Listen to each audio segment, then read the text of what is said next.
that's what I love about my job, that I can see something completely different and still have that visceral reaction. It still moves me. That's what I want others to have. This is Platemark. My name is Ann Shafer, and I am your host. I'm an independent curator specializing in prints and printmaking.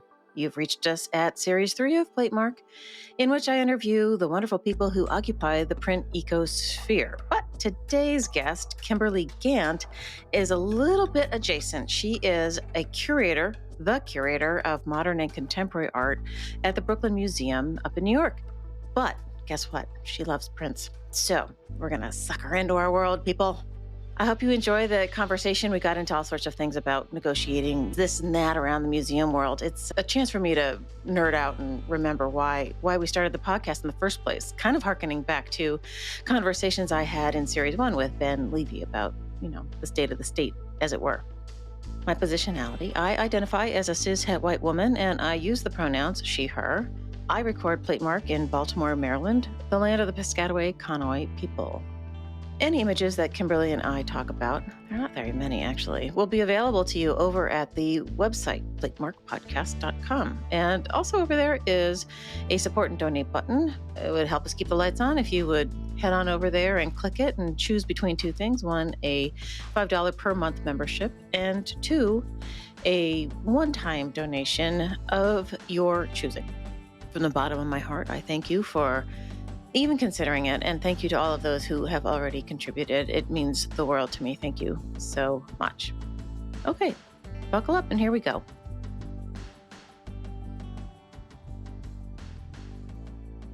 Kimberli, it's so great to see you. Thank you for doing this with me. Welcome to Platemark. Thank you. I'm excited to be here. Yeah, thanks. I would love you to introduce yourself for our listeners. Hi, everyone. My name is Kimberli Gant, and I work as the curator of modern and contemporary art at the Brooklyn Museum, which I've been doing for almost a full year now. So it's been very exciting. Oh my gosh, that's right. Yeah. How's it going? It's been going really wonderful. It's nice to be back in New York. I hadn't lived there for about 5 years. You tend to try and go back and forth, but it's nice to really be back living in Brooklyn, working in Brooklyn, and I'm enjoying it. It's going good. That's so cool. Yeah. I think my listeners are probably confused because usually I'm talking to the print curators, and you are across techniques and whatevers. You do it all in modern and contemporary. So the reason I wanted to talk to you was because we ran into each other at the IFPDA print fair, and you were about to go on stage and interview the Black women of print, which I missed because I had another appointment. I'm so sorry. But I was like, "Ooh, you're not a print curator. I need to talk to you." Thank you. No, it was a wonderful conversation. I'm not a print specialist, though I did train and do a lot of work in photography. So I did do works on paper. But throughout the years, I think as most people tend to know, even though we specialize in graduate school, depending on the type of institution that you go to, you tend to become a generalist. And I have always done modern and contemporary. Before I was at the Brooklyn Museum, I was at the Chrysler Museum, and I was there for 5 years, and I was the curator of modern and contemporary there. And like most museums, it has one of those kinds of odd ways in which it organizes the the collection. So it also didn't have a prints or drawings curator. We did have a curator for photography. We also had a curator for glass. So that gave me some flexibility in being able to acquire prints for the collection. We had an existing prints collection, works on paper with drawings. And we had a fellow who was working with us on that for a couple of years to help us organize it because they wanted to create a study center. So it gave me the opportunity to really see the works on paper that we had in the collection and work with them. I did a small prints and drawings show related to the relationship between U.S. and Mexico in the early 20th century and all the American, U.S. artists who kind of traveled there and vice versa. So I got a bit of a taste for it. And what I then realized was how much I didn't know from that. I was like, hey, there's a lot about prints, particularly prints. I was like, I have no idea. And I think you hear the different terminologies, but unless you really specialize in it or work with it a lot, you don't really know what that means unless you're doing a lot of extended outside research. So that kind of gave me the impetus to try and find opportunities to work more and learn more about prints and drawings, as particularly prints, because I just felt, hey, if I'm going to actually work on this material and continue to work on this material throughout my career, it would be helpful to at least feel like I have some sort of basic understanding of the material. So I feel like I could actually talk about it. We, the print peoples, always say there are rare schools that have a history of prints, or even unless you're in a studio program. How did you learn yourself all this stuff? Well, again, to your point, yeah, it wasn't what I had trained in, and I wasn't a studio person. So a lot of it was trying to learn in books. I'm actually still trying to learn. I was able to actually apply at the time. The Research Center had offered an opportunity for, they were trying to, I think, get more curators that were working in prints, but also those who I think were working with institutions they had the collection, but they didn't have a specialized curator. And we did basically about a 2-week training, like a seminar through the Brodsky Print Center related to the Pennsylvania Academy for Fine Arts. So that at least gave me some more real world hands-on experience. So the cohort with the Getty, I've had several friends who've done it who've gotten a lot out of it. How was it for you? Mhm. I thought it was really good. It definitely gave me a taste for more because Mhm. we had a great virtual seminar because it got put on hold because of COVID. Oh, right. So it was supposed to happen in 2020, didn't happen, but they at least tried. So they got pushed back for a year, and then we didn't wind up having it until the summer 2021, spring. But they did try to have some virtual lectures and discussions, which were very helpful. And then we spent a few days at PAFA in the studio, which was really nice. And that has really inspired me to try and look for some outside training that I can just do myself, because it showed me I'm not going to really understand the techniques until I do them. And this actually has really made me, I think, frustrated with how we train art historians, and Yes. I really think that when not just taking your required 1 or 2 studio classes as an undergrad, like if you're going to be an art historian, I really think that we all need to be have a minor in studio, and actually Ooh. I and then also get to take art classes in graduate school, especially. Yeah. I'm not trying to be an artist. I am trying to understand the processes and the techniques so that when a contemporary artist, especially, is telling me what they're doing, I have a much better understanding of what it is. And therefore, when I'm actually doing my research, doing my critique, and names that I know, I also can see not just the relationship of content, but also really the process. I think I, as an art historian, lack that bit of real training and that way of presenting a narrative to a viewer, by not understanding the process as much as I should. So I'm trying to figure out ways to do that. No, I think you're right, and I have talked about this on the podcast before, for sure, for sure. Because when I was coming up in the biz, I wasn't dealing with contemporary art yet, and I mean, I had no idea what I didn't have any idea, and it wasn't until I was looking at contemporary much more closely, and then working, directly with artists who are living, because I Hmm. had never done that before, that this whole issue became very much clear that I needed more training. Not that I'm that good at it, but I have done a little bit and I have enough of a respect for it to, sort of be like, "Oh, I can't do that lithograph thing. No way." Right. And again, I'm not, to your point, it's not about trying to do it. I'm not trying to be an artist. I am just trying to understand.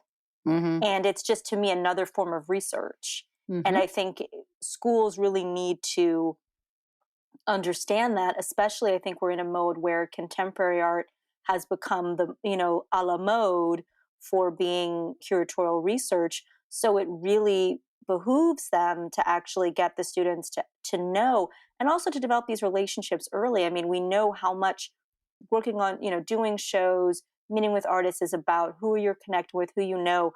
And so getting to be in the studio classes start those relationships so much earlier than they could be. So I really think that there needs to be much more of that.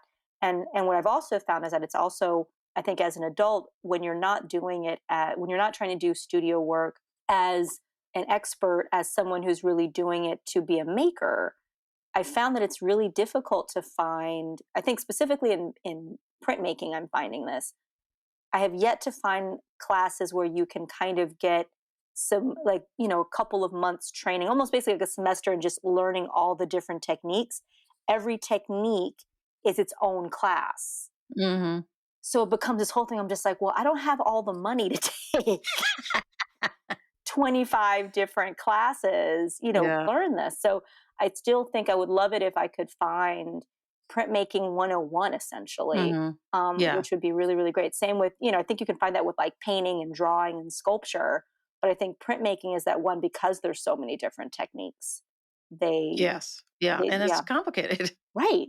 Right. It's not, I mean, not to denigrate anyone who draws, but it's a lot different than putting your pencil on a piece of paper and making Hmm. marks, right? Very, very much so. Yeah. And that's always the thing that I think can put people off because it requires investment. Hmm. But I do find over my career, just looking at all of these different artists who work in print, who also work in other things, that they kind of swirl around and reflect each other, Yeah. and yeah, and so when you hit on an artist who uses printmaking, it does take a special brain. You're working backwards, all that stuff. Hmm. you know, Yeah, exactly. I mean, right? you're working backwards, but you're also, I think, your brain is already seeing how so many different techniques could potentially work together, and that you're an experimenter and you want to try. And I think that's amazing. And I think so many contemporary artists are doing that where, their work is not definable in one category. Everyone's a multi hyphenate. You're trying different techniques, different processes, different ways in which things work together. So it behooves you to have that brain of saying, well, let me try how this works and let me see how that's going. And I think as a curator, you're trying to create this narrative. You're trying to create this exciting dynamic story for your viewers, and you might lose a lot of them if you can't really show the incredible way in which the work is being created. The final product, right, that's amazing, but all the layering, all of the experimentation, all the materials, all of that you need to create an 8-color print or etchings. It's so much cooler when you start to realize, oh my God, all that they did to make Hmm. that final thing. Yeah, no, the layering is definitely a thing, and printmakers they're all problem solvers. Yeah, It's a kind of a different approach to creativity, I think. Really, it's definitely. fascinating to watch them. Honestly, obviously, I love it, and I'm glad we're hooking you in. Yeah, no, I mean, I got hooked, and it's something that I will definitely probably keep going back to. So it's nice to be able to just mix in different types of art, whether it's printmaking, painting, photography, sculpture. You really do try and become a bit of a jack of all trades, which can be sometimes to your detriment at the same time too, because you're just like, well, I'm not really a master of anything, but at least I can talk about. I just want to be able to talk about things coherently.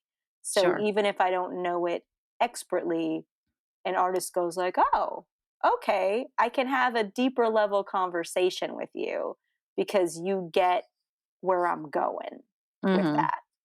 Yeah. What curators have to cover has always fascinated me because you're set in sort of a time period, and you have Hmm. to go from discipline to discipline to discipline. In a print room, I had to be able to talk to you about Albert Durr to tomorrow. Right. Hmm. So the generalist thing goes in a different kind of dimension because I'm talking about like these historic moments. It's so funny. Like you do become a generalist and you're like, I don't Yeah. know nothing about that guy, but I can tell you about how Right. he made it. Right. And that's the thing. I mean, because when you become this generalist, then you start to freak out because you realize so much that you don't know. And Hmm. you're going, holy crap. I'm just going to spend my whole life just still learning more, which on Yeah. one level is cool, but on another level, you just kind of also go, this is exhausting. Yeah. Yes, for me, skipping around in the storeroom and digging, I'd be looking for something in a specific box and I just go through the entire box just to see what was there and start, I have Yeah. like a slide projector in my brain. Like, wait, where did I see that thing? Who was that? Yeah. And I Yeah. think that that's, one thing that I worry about now is just having the time to play in the storage, actually just seeing, oh my God, we have this, we have that, we have this, we have that. You can only learn so much from like the database. And then on top of it, like you said, with when you do modern and contemporary, the time is different than being a media specialist. And on top of it, you're also trying to link across cultures and geographies. Oh, right. And you're not an expert there. So you're going, luckily I feel as if I have enough colleagues who have their specialties. So it really does become a collaboration in knowledge building, which I think is wonderful because we can't know everything. We shouldn't know everything. And let your colleagues know what they know really well and educate you and vice versa and work together to say, oh, here's a way that we can bridge what we know and what we don't in a way that a viewer's going to know, oh, that's really cool. I wouldn't have known that this artist is not only looking at, you know, Tibetan tapestries with etching, like, whatever it is that they're doing, that this contemporary person is taking all of this knowledge of art history that they're playing and experimenting with and trying to put it together in a final piece. And maybe you're only seeing a part of it, and then someone else is it and goes like, oh my God, that's that over there. And then you go, ah, that's something else I didn't know. And so you've got all these incredible links, which I just think is Right. wonderful. Yeah. I do remember the moments that when somebody, maybe the curator who was responsible for the African continent, would bring in a contemporary work on paper, and then the contemporary curator would show up, and I'd show up, and the Africanist would show up, and we'd all have to, Hmm. decide if it was worth putting forward or whatever. And it was like everybody was soaking up everybody's, ideas about what this was and how it fit in the collection. I mean, it was really kind of crazy and great. Yeah, and I think it's even I love it simply because not only are you soaking up each other's knowledge, but you're also realizing, oh, look at how many different ways that this one object can be utilized into the collection. And when you have three people going, yes, like there's so much here, that's also just that gives so much, I think, or hopefully it gives a lot of credit to the artist, to the maker, because that person is drawing on so many different things. And maybe they didn't even know they were drawing on all these different things. But you, as someone who's got some more expertise, can say, all right, I can add this to a whole nother level of conversation and just give viewers just so much more richness of knowledge. It's absolutely true. And back to your point about wandering around in storage, I don't know if you can manage it, but like I used to set aside a morning to just be in there and looking and looking and looking. And there's, I mean, how else are you supposed to learn the collection, right? True. But I started keeping, a crazy list, like, figures with monkeys playing organ, like great clouds, eyeglasses, sports, whatever it was. But it's like browsing in a real live library as opposed Mm, to trying to pick a book off Amazon. Something strikes you and it spurs another thought in a different direction, and you put yeah. this little exhibition in your head together just from wandering around the store. And you know what? That's actually really, I need to do that more. And I've been thinking about that. I was like, I just need to get to storage and just set aside time. What's so crazy is it just reminds me of how everything has to go in my calendar now. It's like, all right, I got to block out thinking time. I have to block out admin time. You got your regular meetings. I'm just like, now I need to block out some Hmm. storage time and just, Yeah. because you forget you forget about that, I think, because you get so caught up in the admin. Hmm. I think that's part of the problem. I just get caught up on like, oh, I got this due and that due, and you're working on a checklist, and but it all feeds it. Answering emails. Right. So, oh my God, the emails. Yeah. Yeah. I got to work on stopping that. I know. Good luck. Thanks. The Brooklyn Museum is kind of special in that it has a very historic and wonderful print collection, works on paper collection, Mhm. but it doesn't have a dedicated curator. Right. I know from colleagues who've applied for jobs there in the past that, there was a moment when they might have hired one and then they didn't. And so you as everybody shares the works on paper collection because Yes. there's works on paper in there that relate to each of your areas. Hmm. But is there a gatekeeper? Like, did the collection management team from the registrar's office have to help you in? Like, how is your access? So now there's decent access. I mean, I think now that we're back post pandemic, we have the print storage. And as curators, we can go in there. I think for me as a new person, I'm still kind of understanding how things are organized. I tend to, if I'm going to look at things, I'm going to go through the database first so I can kind of find it. Because right now, it tends to be when I'm looking for things, it tends to be a very focused search.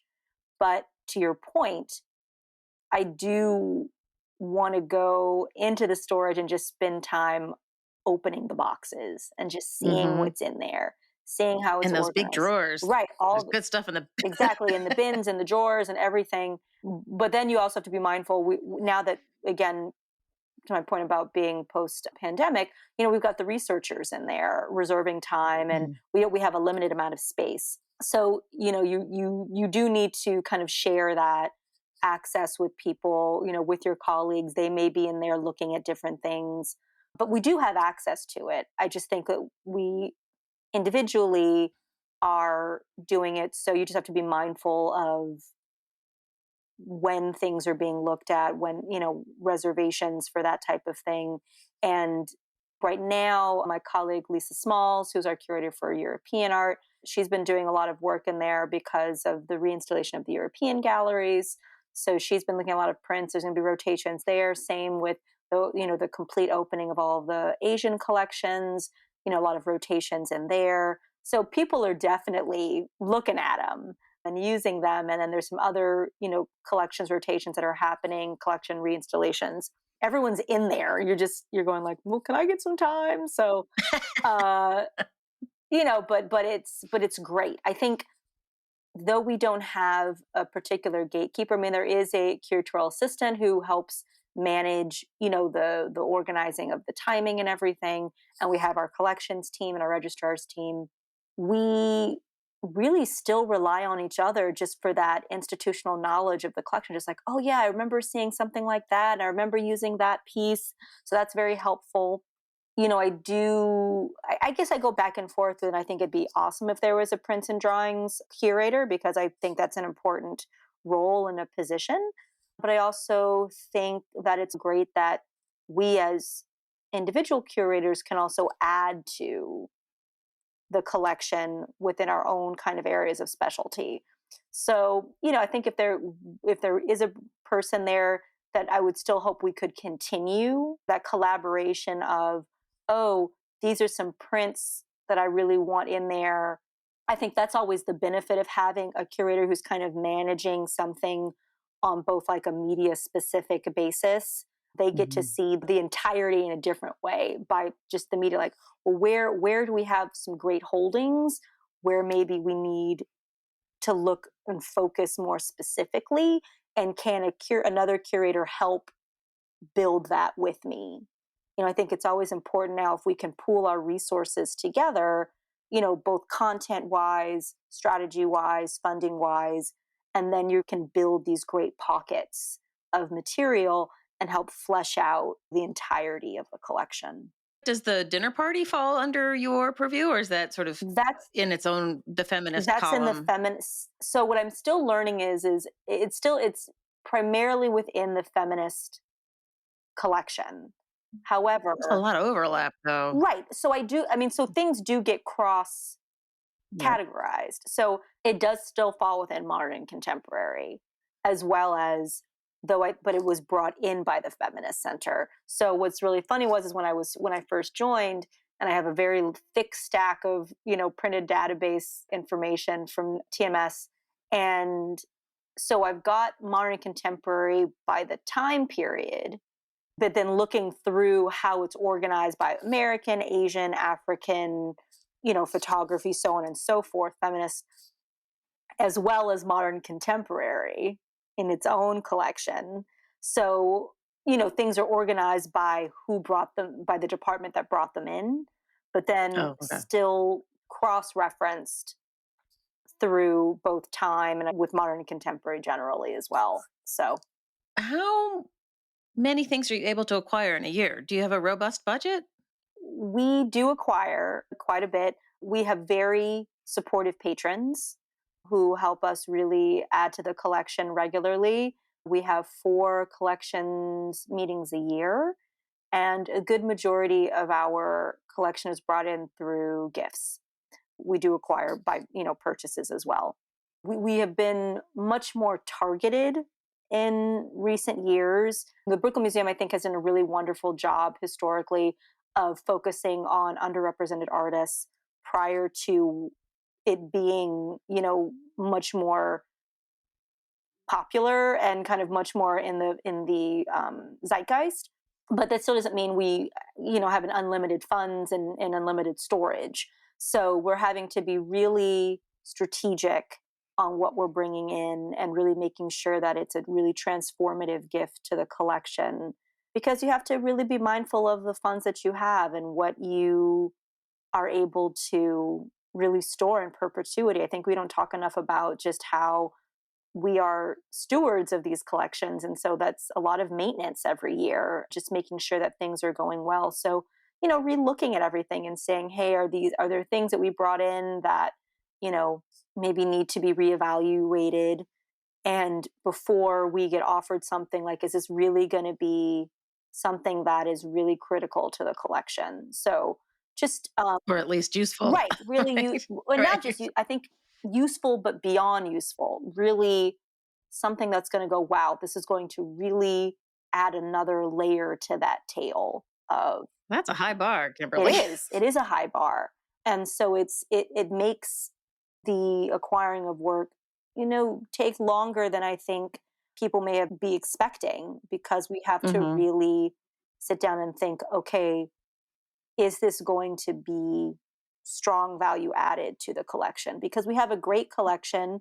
It is growing, but it can't grow indefinitely without a lot of other way, a lot of storage, a lot of support, and all of that. So you have to be very mindful. Or some deaccessioning, the dirty word, Right, which exactly. is necessary. Yeah. Sorry to say, everybody. You got to Yeah, the evaluate. Yeah. museum. Yeah, the museums have to be free to do that. hmm I, I, Yeah. I agree with you. Things that were really important, decades ago, maybe a century ago, you go like, actually, maybe not anymore. And so it is Hmm. important to periodically reevaluate what you have and just make sure that they're not things that are just really taking up space that are not going to be put out on view, because that's not to the benefit of anyone or anything. Yeah. So the prints people, the works on paper people have the additional problem of having so many things because they're so affordable and easily stored hmm that are light sensitive Right. that they're hardly ever on the wall. So, the committees are always like, why should we take this if you if you're just going to put it in a drawer? And I can see their point, but it's always like there's so much more to it. The hmm richness of having classes come into the study centers, and Right. it's so hard. It is. What I did when I was, when I would acquire prints, I would always try to get 3, if I could, depending on the price point and of the artist. So that way we at least had, my argument being, which I think print curators definitely do, is saying, well, then we can at least have things out longer by that artist. We have opportunities to rotate more.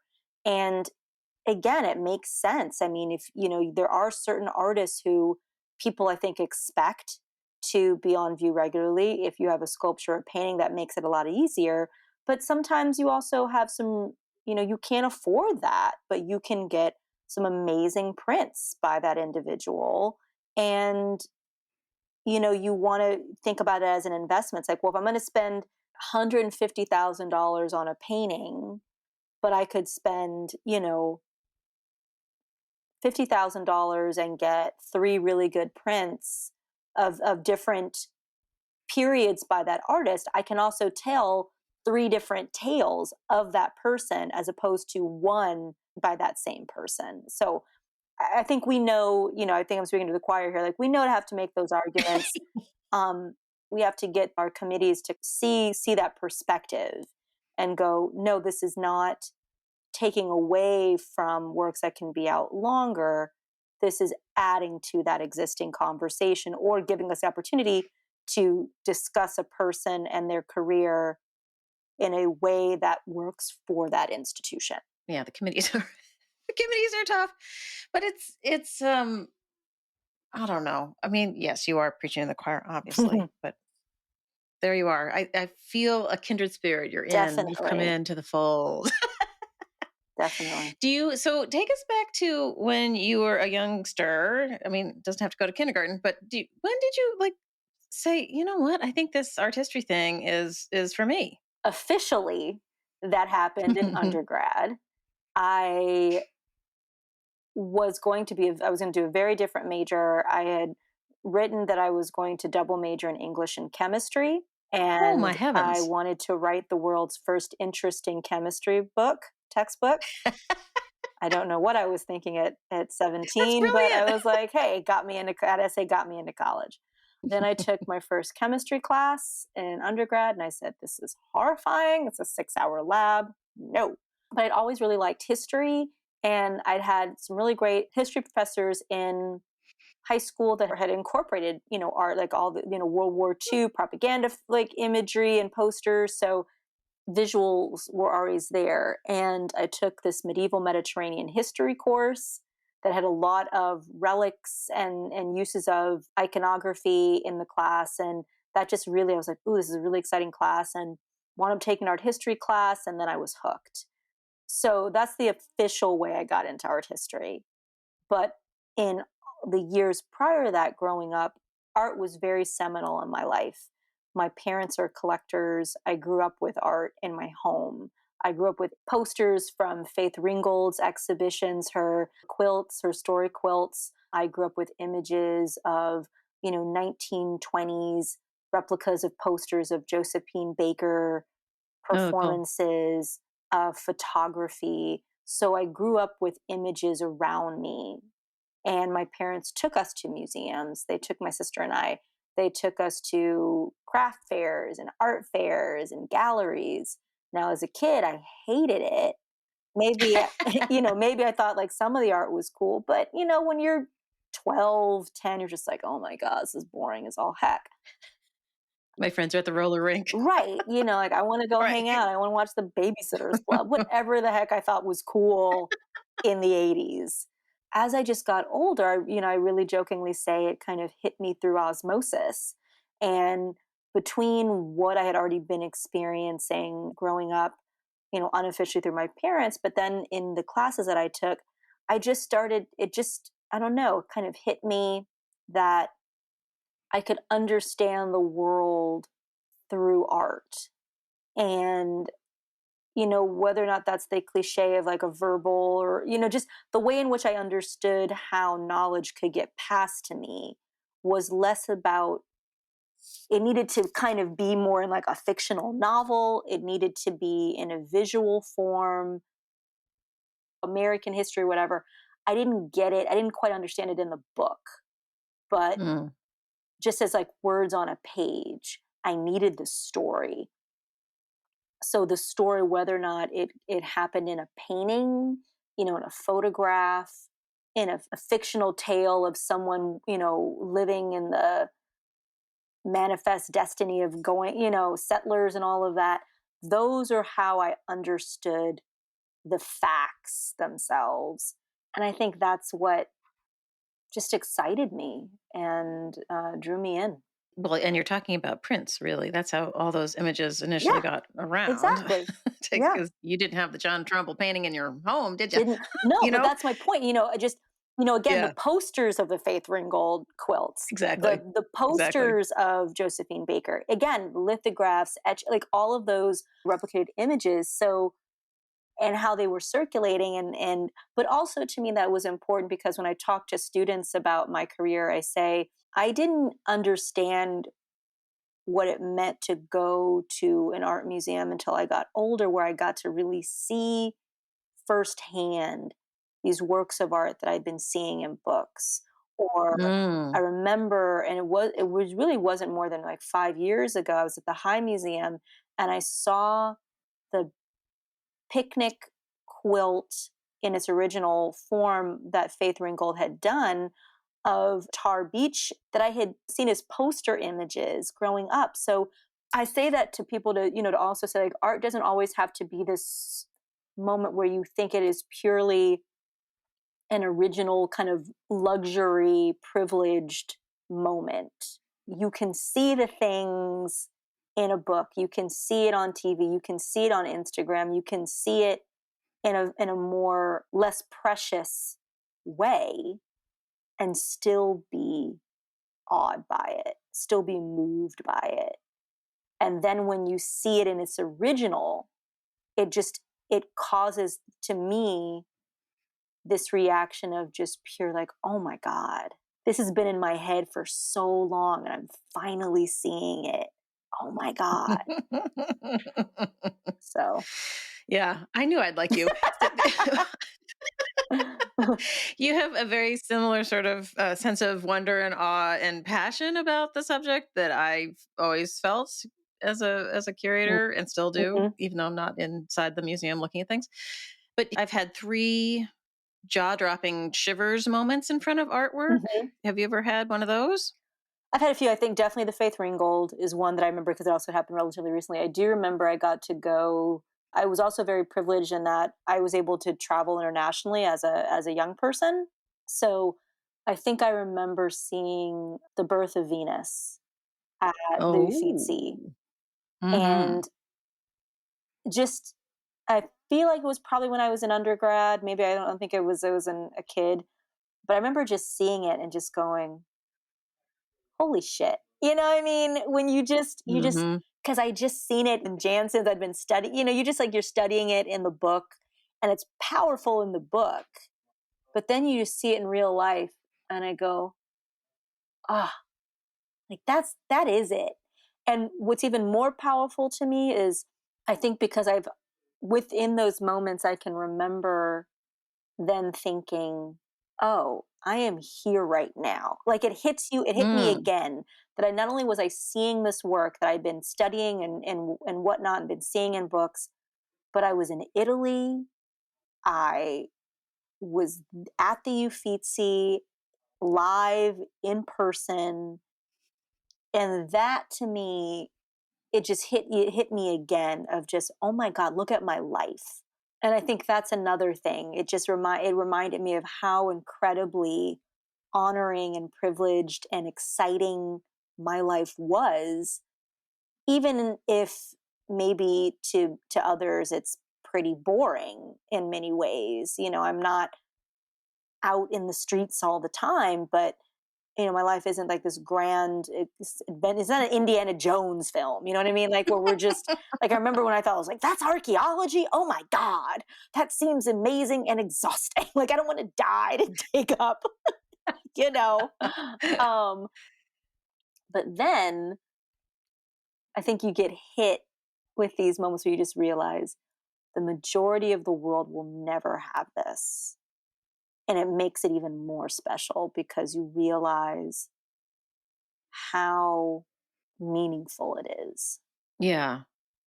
It's interesting though also as you and I are working in our brains and in our jobs, you especially to try and expand the canon Mhm, of what is so Botticelli's The Birth of Venus is at the top of the pile of icons of the canon, mhm.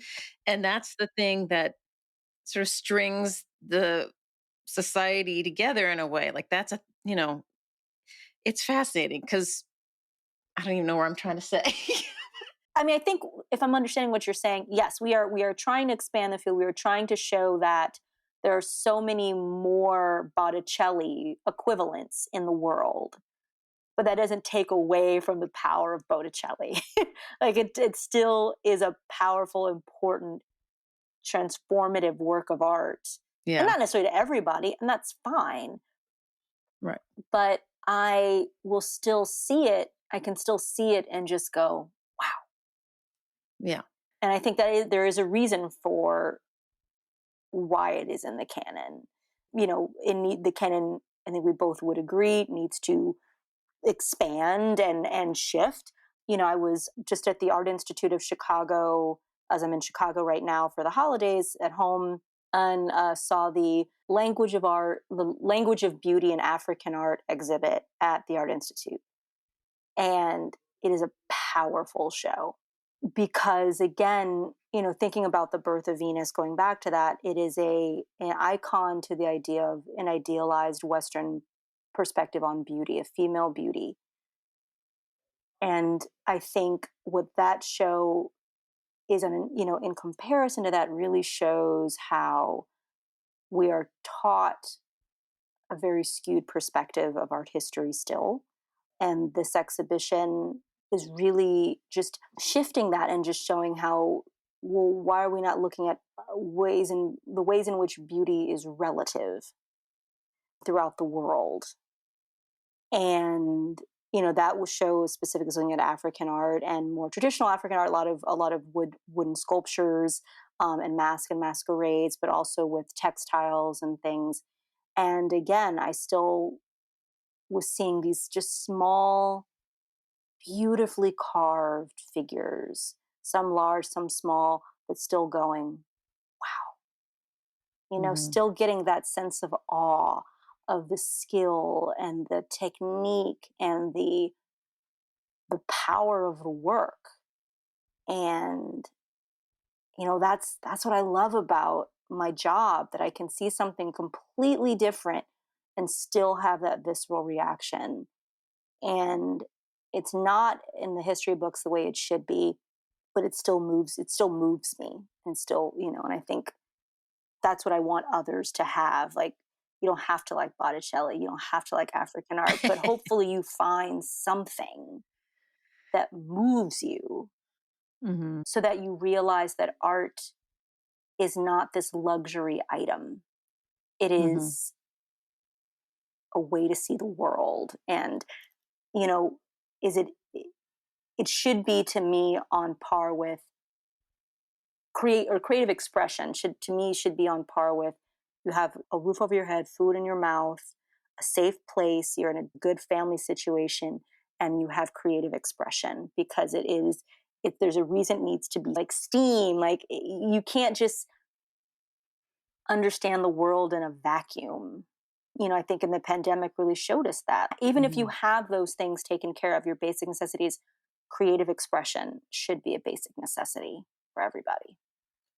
Yeah, I agree with you. I mean, I've always said, and Platemark listeners will know that for me, creativity is, I mean, to put it in crude terms, the thing that separates us from the animal world, Yeah, right? Like humans have this gift of creativity and it needs to be nurtured and honored. exactly. Hmm. And that's why I'm still in the business. Like I would have a crisis of faith periodically, like, what does this all mean? It's just icing on the cake. But no, it isn't. Yeah, It's important. Yeah. yeah. No, I completely agree with you, because, Yeah. and even if it is icing to a certain extent, the cake is unfinished without it. It's still an important ingredient. It's the enticement. It's like all the other parts of the senses. You still need your visual enticement as much as your sense of smell and you know, It always makes me sad when I read about school systems, doing away with the I art know. classes first. Like, yeah, makes me so mad. Anyway, but print. So I'm back to the prints. Yes, sorry. I was like, we took away. So yeah, Like we went on it's a no, no, journey. no, not at all. But but this idea of like the canon, and you go into the National Gallery in London, you're looking through your 101 textbook. In this room, Hmm. there's the Arnolfini wedding portrait. In the next room, you're like, oh my god! But somebody decided to put those things in that book. And that's why we all think of them in some Hmm. ways. Not to say they're not great works of art, they are. But there is a narrative that we've been fed through, and maybe not even on purpose. Somebody just said, hey, these are great work, whatever it is. But there's this whole like hierarchy about that part, Hmm. about originality, about the artist's Yeah. genius, that prints kind of blow up. Yes. The multiplicity, and I mean, I always feel like we're the scrappy underdog over here in the print world, but but Yeah. I feel like there's to your point earlier, I mean, not only the layering that goes into making them, but there's so many layers of how prints function in the world, Yeah. and you don't get into these problems of colonialism because it's more democratic. You can have one, I can have one. Like there's all these sort of, it's like a great place to be Hmm. in the artistry world Yeah. because it avoids a lot of those issues. Yeah. No, I mean, and I think, the hierarchy, I mean, what I appreciate now is I think we're very much in a moment where we have fully acknowledged the hierarchies and the ways in Hmm. which we understand art history and taught art history needs to evolve, and that it's not one narrative, it's multi narrative. It is so much more nuanced and complex than the textbook will tell. And I think that there's more options for textbooks too, but I think what the issue tends to be is still the business of art, and Mm. how the education of the history of art then gets pulled into the business of art, because essentially we know there's only so much you can teach in a semester, even if, for the history of art 101 classes, even when they're 2 semesters. And ultimately, that there tends to be only a few textbooks that we still rely on.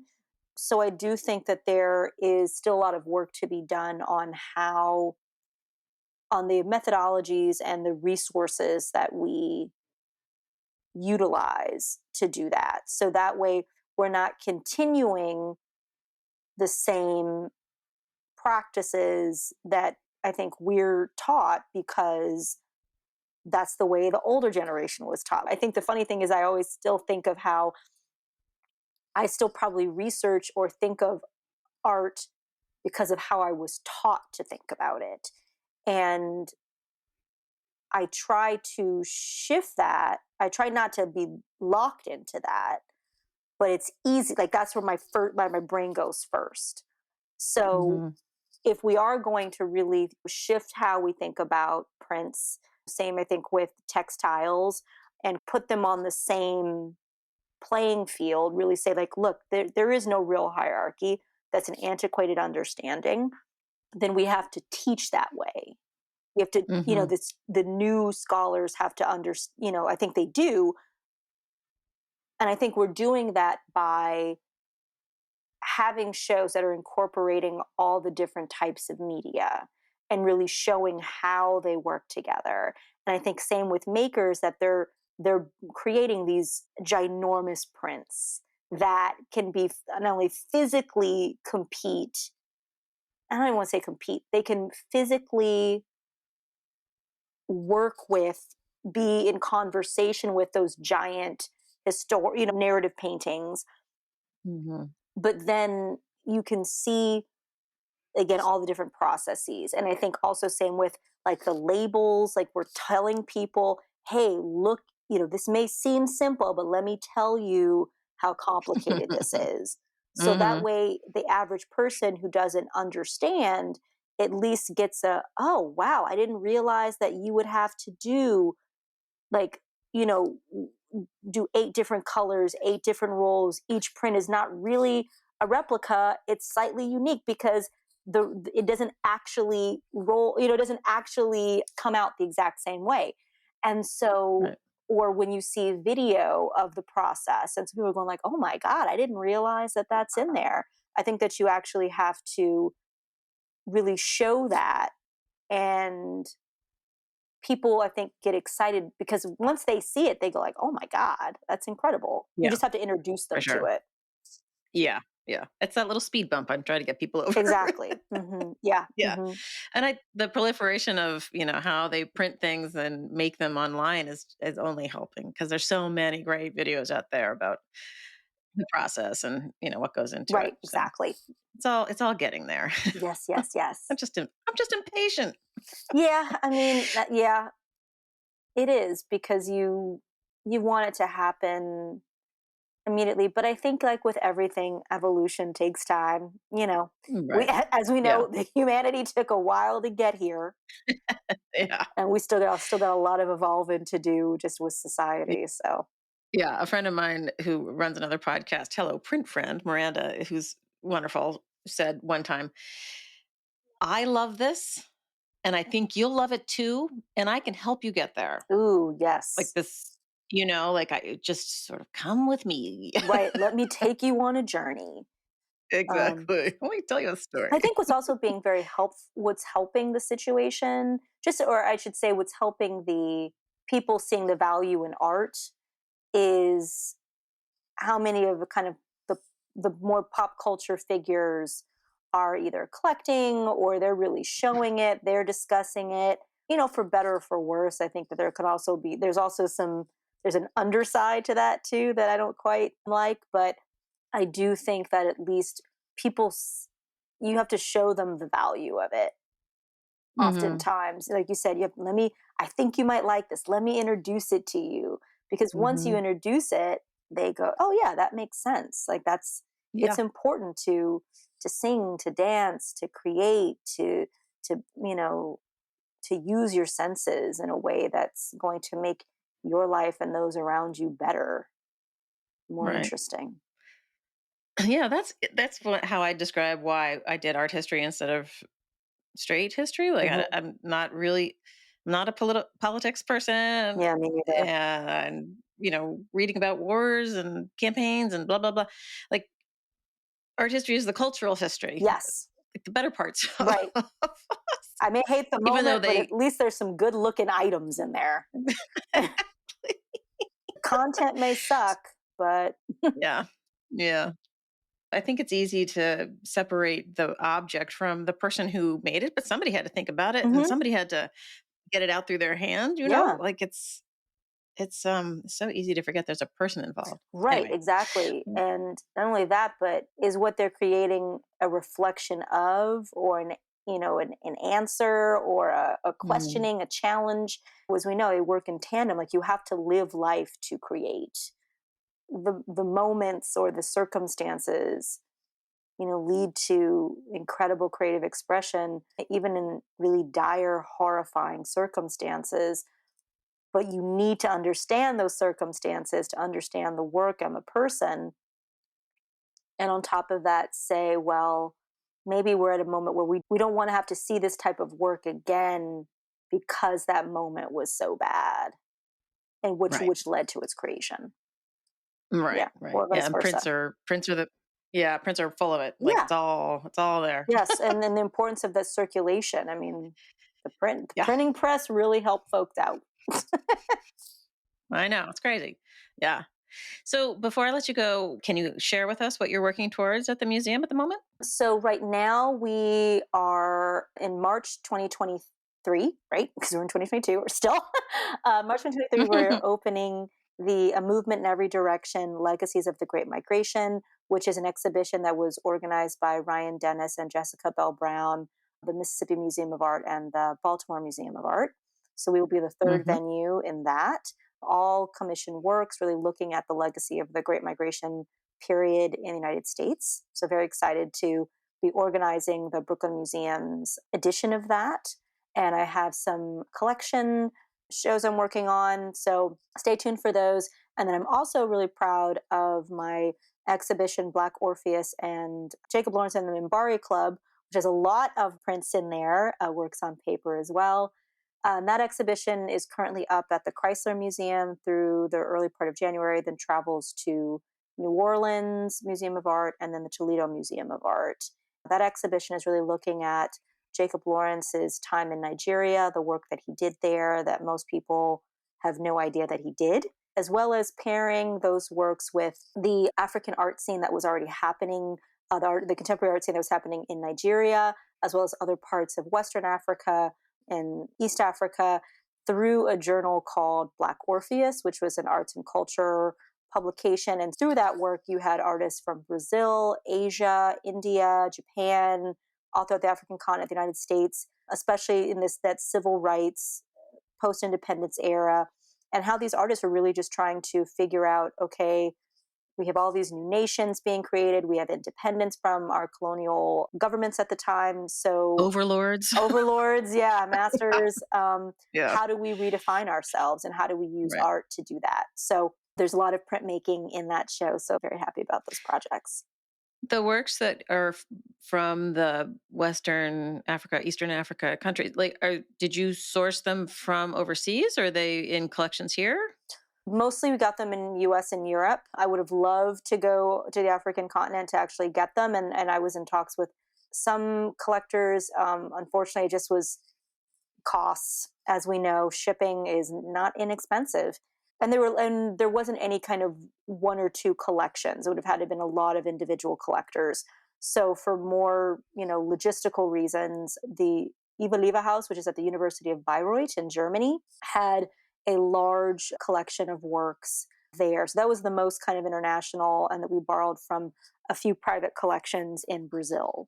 But mostly they were all US public and private institutions. But Brusada Brakpeya, who's probably one of the most well-known Nigerian printmakers in the world, he has several pieces in there, as long as Susan Wenger, who did works on batiks, and she did a lot of works on paper. So there's a lot. Rufus Agundale. I mean, there's a ton. So yeah, a lot of great artists in that show. Oh, that's great. I think this is the thing that most people may not understand, is that you have this unbelievably wonderful subject you want to present, but that logistics are preventing you from having the show that you would love to have. Mhm. There are adjustments you have to make. Were you able to produce a catalog? Because that's often a Yes. problem Yes. So for we do have museums. yes, we do have a catalog. I'm very proud of that catalog. That's great. And I think it's a beautiful book. It's available. You can get it on any of the three institutions: Chrysler in New Orleans, Toledo. It's on Amazon as well through Yale Publishing. Yeah, and I think it really just adds to a story of an artist who is an American icon, but also gives you another addition to his story, as well as, again, introduces you to a lot of artists who I think unfortunately have not had the acclaim that they should have, but whose work is on par with Lawrence's, and who had incredible careers, and whose work should also be within the canon. So hopefully through this, kind of like they do with Women's History Month, like, can you name five female artists? Can you just name five non-European artists, or American artists? Can you just name more people? I just want people to just have more names in their pockets. Right. Hmm. Did this derive out of your dissertation work? You wrote on Lawrence, right? No, so actually, it was kind of adjacent. So my dissertation was actually on photographic and filmic depictions of Lagos, Nigeria, Oh, from 1990 to 2002. So one oh, of those interesting. very, my elevator pitch dissertation. But when I was looking at research, just looking at kind of Lagos and how it had been seen and represented, Chico Kekegulo, who is a professor of the history of art at Princeton University, had written a book called Post-Colonial Modernism that was really looking at Nigeria specifically, but also another, most West Africa, looking at that kind of post-independence moment. And so that was kind of one of those ideas in my head. And then separately, I was interning at the Newark Museum at the time, and had read in Lawrence's catalog raisonné about his time in Nigeria. So it was like these two kind of differing moments, but that were just kind of both percolating in my head. And so that started the ball rolling of just like, hey, this seems really interesting. And that really just got me started to think about it. So, yeah. That's something that other people may not know either, is that some of these ideas can percolate for 20 years before Yeah. you get a chance Yeah. to do something with it. Exactly. Because sometimes you go like, is this really a project? Like, you just have to kind of just start that research to go like, let me see what this is. Let me see if this is going to be an idea that actually has some legs to it. And then you go, oh, it does. Okay, let me actually Right. figure this out and Right. start to work on it. And to your earlier point about setting aside time for X, Y, and Z, like thinking time is important and developing these ideas. I mean, they don't just sort of fall fully formed into your lap. Like that's Exactly. the work of being a curator, part of it Hmm. anyway. Yeah. Yeah. Exactly. So, Yeah. so sally forth, my fellow curators. That's right. Don't give up. We can do this. Yeah. It looks all glamorous and everything, but it's not always. It's a lot of hard Not a work. lot of times you were just in a library going, "Oh, I've done all this work and this doesn't isn't going to go where I want it to go." How do we pivot? Rats. Yeah. Yeah, exactly. Exactly. Exactly. Well, thank you for talking with me today. I love talking to print adjacent people because, well, actually, I think you're in, so I'm just not even going to say it that Thanks. way. But somebody ought to nominate you into the print council. Um, Ooh, okay. Hey, I'm for I it. am no longer a member because I'm in the quote unquote trade now, but Ah, I'll whisper in someone's ear. thank you. Thanks Take so a look at much. Kimberly. She's awesome. Well, this has been a wonderful conversation. It's been Thank really, really you. great. And thank you for inviting me. Of course, of course. It was love talking to you as well. I knew I'd like you. Yay! Yay! Thank you for joining me for this episode of Platemark. I hope you enjoyed my conversation with Kimberli. She's a joy to talk to, and I hope I get a chance to do it again. Thank you, as always, to Michael Diamond for the use of his original music. And another reminder that any images we talk about are available over on the website, platemarkpodcast.com, as well as the support and donate button, which will enable you to support the work of Platemark. Read me, who's sitting alone in an office in Baltimore, Maryland, making this thing out of the goodness of my heart now, because I love it. As you all know, I'm a passionate evangelist for prints and printmaking, so join us, will you? All right, I think that's it. We will see you next time.